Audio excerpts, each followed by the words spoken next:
Bueno, la semana pasada lo que vimos fue la ilustración y con ello empieza lo de la Revolución Francesa. Entonces vamos a ver este video que es el complemento del libro guía, perdón, que nosotros tenemos ahí en los módulos. En la parte de agenda, mentiras, en la parte de agenda, sí, aquí hay un libro que dice Libro de Sociales Estudiantes. Este es como el complemento. Este libro, cada capítulo, cada unidad trae unos videos donde nos lo explican a fondo. ¿Listo? Entonces vamos a prestar atención y vamos a tomar apuntes. ¿Listo?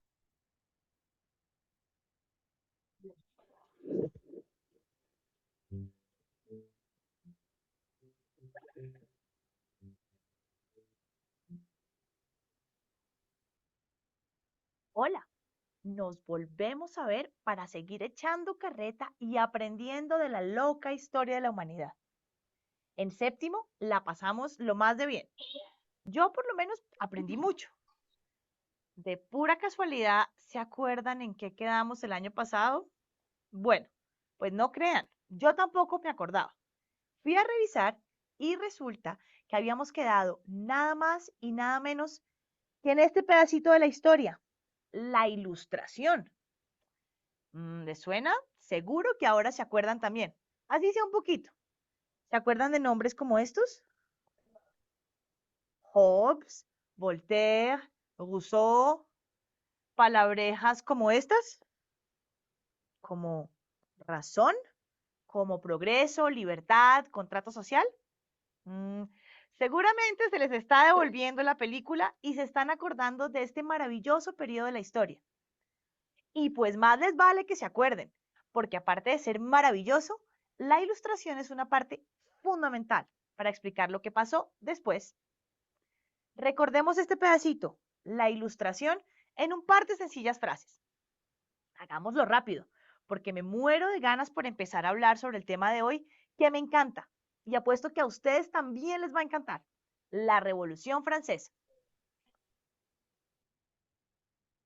¿Listo? Empecemos el repaso. La Ilustración fue un movimiento intelectual, ¿se acuerdan? De eso es el pensamiento del siglo XVIII, que buscaba reevaluar la visión de vida que tenían los europeos sobre los tipos de gobierno, la religión, la economía y la educación.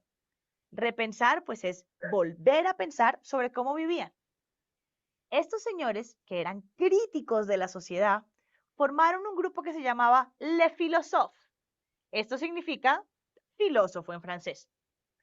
Habían aprendido de los científicos de la época, como Newton, que se podía aplicar la razón para explicar qué, todo. Creían así ciegamente en el progreso basado en los descubrimientos científicos, en la química, la física y la biología. El hombre empezó a ver el mundo con una mirada menos religiosa. Empezaron a decir esto, empezaron a decir que no había necesidad de explicar todo con la figura de Dios o con un ser superior, sobre todo cuando la iglesia había cometido tantos errores y estaba muy desacreditada. ¿Qué autoridad podía tener? Era mejor ahora explicar las cosas de otra manera, usando esta, mírenla, la razón. Esta ilustración se parece tanto al Renacimiento. La ilustración promovió la tolerancia religiosa. Nada más eso de pelear porque el otro no creía lo mismo que yo. Además, se deshizo de la superstición. Ya no había que creer en cosas de mala suerte, como gatos negros o fantasmas. Todo se puede explicar cómo. Otra vez, sí, señores, con la razón. Por eso se llamó así a esta época, Edad de la Razón. Más que nada, la ilustración exaltó al hombre como individuo. El hombre descubrió maravillas dentro de sí mismo que lo hacían menos dependiente de la iglesia y de la sociedad. Oigan, el hombre descubrió que no necesitaba más que a sí mismo para cambiar el mundo. Ya nos acordamos, ¿no? Y nos volvimos a enamorar de este momento en la historia en que los cerebros de los hombres se expandieron y trajeron tantos buenos resultados. Estos señores de la Ilustración pensaron más allá de lo que veían y lucharon por cambios y además inspiraron una gran revolución. ¿Y ustedes ya pensaron qué es eso que quieren cambiar? Piénsenlo, que quieren cambiar. Ya se imaginaron ¿Qué les gustaría cambiar a ustedes?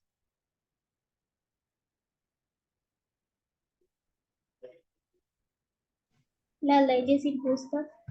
Leyes injustas, muy bien, ¿qué más? Profe, que le mermieran un poco a los Corrupción. impuestos.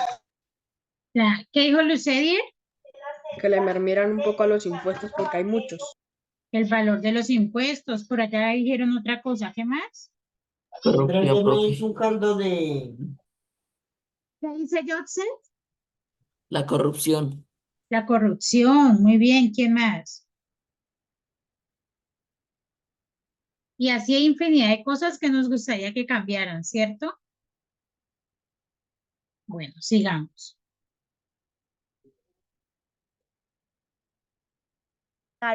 ¿Cómo sería su revolución contra una injusticia? Piénsenlo. ¿Ya se imaginaron cómo inspirar a otros? Pues yo les cuento que yo a veces sí que sueño que hago una revolución, pero me cuesta escoger por qué luchar. En este país hay tantas injusticias. En fin, luego seguimos hablando de nosotros. Empecemos con este tema que ya les dije que me apasionaba y que sé que les va a encantar. Otra vez, la Revolución Francesa. Pero voy a empezar por hacerles unas preguntitas. ¿Qué consideran ustedes que es injusto? Piénsenlo bien. Les voy a contar mientras ustedes lo piensan. En Francia gobernaba este señor. ¿Tiene pinta de qué? Pues sí, de eso. De un rey. Un monarca absoluto. Uno de esos gobernantes que hacen lo que quieren y que no le preguntan a nadie sobre lo que necesitan o sobre lo que la gente quiere. Este rey se llamaba Luis. Se llamaba Luis XVI. Este señor despilfarraba el dinero de los impuestos de la gente en grandes fiestas, banquetes y lujos. Él y esta señora, que era su esposa y se llamaba la reina María Antonieta, no medían sus gastos. Mientras tanto, el pueblo se moría de hambre. ¿Eso les parece una injusticia? Pues sí, ¿no? Normalmente las injusticias son las causas principales de las revoluciones. La Revolución Francesa es un ejemplo de eso, de cómo las personas se cansan de lo injusto y cambian el mundo para siempre. Mire, para este año, 1770, el régimen social y político de Francia seguía siendo igual. A pesar de que el de filósofo lo criticaron tanto, seguía habiendo un rey y la gente estaba dividida en tres grandes clases sociales llamadas así, los tres estados. A este sistema de gobernar lo vamos a llamar así, el antiguo régimen. Dividir la sociedad en clases sociales no es lo más bonito. Clasificar a las personas por esto, por lo que tienen y no por lo que son, no es chévere. Pero bueno, en Francia era así. Incluso en Colombia es así todavía. Volvamos a Francia. Resulta que había los dos primeros estados. Este era el primer estado y este era el segundo estado. Ellos eran privilegiados. Miren, no tenían que pagar impuestos. Podían tener puestos en el poder y eran los dueños de la tierra. Bueno, ¿y quiénes eran estos señores tan privilegiados? Adivinen. Sí, señores, los primeros eran estos. La iglesia. Y los segundos eran esto. Los nobles. ¿Y qué tenían? Tierra, tenían poder y no pagaban impuestos. Pues a ellos, claro que las ideas de la ilustración pues no les gustaban para nada. Si todos fuéramos iguales, pues estos dos señores, ¿ellos qué? Pues perderían poder y riqueza. Les tocaría compartir. Y eso a los ricos poco les gusta. Hablemos ahora de los que nos quedan. Del tercer estado. Imagínense que eran casi el 97% de la población. Y en el tercer estado había de todo. Estaban por un lado estos señores, los burgueses. Eran gente de clase media, banqueros, dueños de fábricas, comerciantes, profesionales o artesanos expertos. Ellos tenían platica, casi como los nobles. Pero ¿saben qué? Tenían que trabajar duro para conseguirla. Trabajaban mucho y todos se les iban ¿qué? En pagar impuestos para un rey que botaba las riquezas. ¿Se imaginan trabajar duro ganarse la plata y luego tener que dársela a un rey para que haga fiestas. ¡Uy, qué horror! Pues claro que los burgueses estaban bravos e inconformes. Y claro que les gustaban mucho las ideas de la Ilustración, ideas de igualdad y de libertad. Pero ojo, dentro del tercer estado estaban también estos señores, los trabajadores. Y además estaban estos señores tan importantísimos, los campesinos. Entonces, ellos tenían que pagar la mitad, ojo, la mitad de sus sueldos en impuestos para el rey. Pues claro que tampoco estaban felices. Ganaban poco y encima tenían que dar la mitad. Mire, eran pobres, tenían hambre y no tenían ningún privilegio. Parece que se avecina un cambio, ¿verdad? La cosa definitivamente no podía seguir así. ¿Ustedes qué harían? ¿Cómo harían para cambiar esta injusticia? Todo el pueblo con hambre y sin privilegios, y unos pocos por allá en palacios y fiestas. Bueno, pues les voy a contar qué pasó en Francia con todo esto en el próximo video. Bueno, ahí podemos ver, eso fue todo lo que nos quedó claro la semana pasada, ¿cierto? ¿Alguien tiene dudas?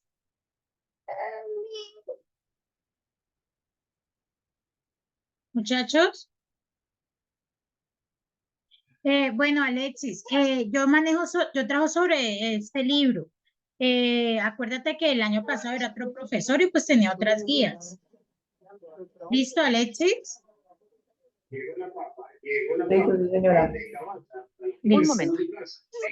¿Alguien tiene algo que decir del Hola, video? bienvenidos. En este nuevo desafío te traemos ¿Ninguno? 40 ¿O todos lo preguntas de entendieron primaria. o no Listo entendieron para nada? demostrar cuánto sabes. Entonces, buena suerte. Profe, yo entendí, pero me Empecemos faltaron con uno algunas fácil. cositas ¿Cuál es el por único mamífero? ¿Cómo? Profe, ¿Cómo? yo entendí casi todo el video. Científico. Es muy en la química, la física, el entendible, ¿no? Entonces ya tenemos claro lo de la ilustración, qué pasó, qué pasa en este momento con la gente. ¿Estaba clasificado o no estaba clasificado? Sí, profe. Está clasificado, profe. ¿Cierto? ¿Y actualmente nuestro país está clasificado? No. ¿No? ¿Seguro? Sí, profe, todavía estaba clasificado. De Así pronto es. ya no, profe, de pronto ya no tanto como antes, que era algo como muy rígido, pero aún siguen muchas clasificaciones. Sí, por eso hay estratos, ¿no? Estrato 1 hasta estrato 6, 7, qué sé yo.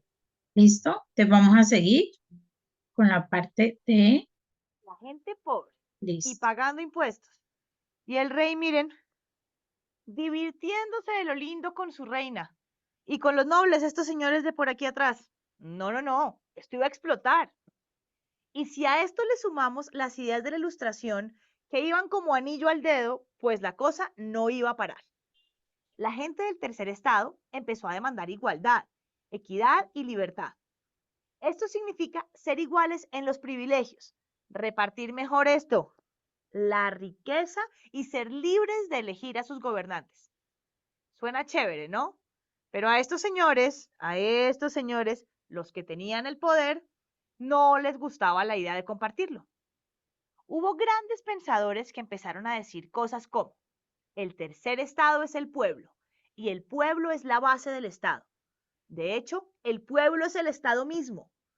Todo debe ser subordinado a la voluntad del pueblo.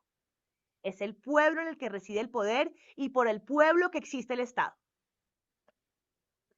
Esta frase tan poderosa la dijo este señor, que era un buen amigo del que ya conocemos, que se llamaba Rousseau. Él se llamaba Danterguier. Y como él, muchos otros dijeron cosas parecidas, que a los miembros del tercer estado, esperen, ¿se acuerdan cuáles eran los miembros del tercer estado? Trabajadores, burgueses y campesinos. Pues claro, a ellos estas ideas de igualdad les encantaban. Sigamos. Como si esto fuera poco, y aunque parece que la economía iba bien, la verdad es que Francia y sus finanzas estaban bastante mal. Por un lado, para esta fecha, en 1780, hubo mal tiempo. El clima no ayudó. Se echaron a perder muchas cosechas. Sin buenas cosechas, pues ¿qué hay? Menos comida.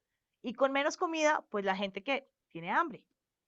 Y por otro lado, el rey, don Luis XVI, no solo gastaba y gastaba como loco, sino que había heredado grandes deudas de reyes anteriores. Ojo, deudas que también pagaba. ¿Con qué? Con la platica de los impuestos de las personas. Bueno, hablemos un poco de este señor, este rey. El rey Luis XVI. Aquí está, hay una foto de él, mírenlo. Este es el rey Luis XVI. Quienes lo criaron no lo prepararon realmente para ser un buen rey. Este señor se moría del aburrimiento cuando le tocaba hacer cosas del gobierno. Él realmente prefería cazar animales o jugar con candados. Ese era su pasatiempo, jugar con candados. En fin, tomó muy malas decisiones y era un líder que tenía esta característica. Era un líder débil y además estaba rodeado de malos consejeros. Para rematar, ¿se acuerdan de ella? La reina, la señorita María Antonieta, pues tampoco le ayudaba mucho. Se gastaba millones en vestidos, joyas, fiestas y regalos. Tanto gastaba que los franceses la apodaban así: la señora deuda. Eso en francés se dice Madame Déficit. Ya vemos como la cosa no pinta bien. A don Luis XVI entonces se le ocurrió que en vez de bajarle a los gastos, que era lo lógico, debía empezar a cobrarle impuestos a la nobleza. ¿Se acuerdan que los nobles eran parte de los dos primeros estados? De esos estados que no pagaban impuestos. Pues, ¿qué creen? Pues no les gustó la noticia de que ahora sí les iba a tocar pagar. Claro, no les gustó ni un poquito.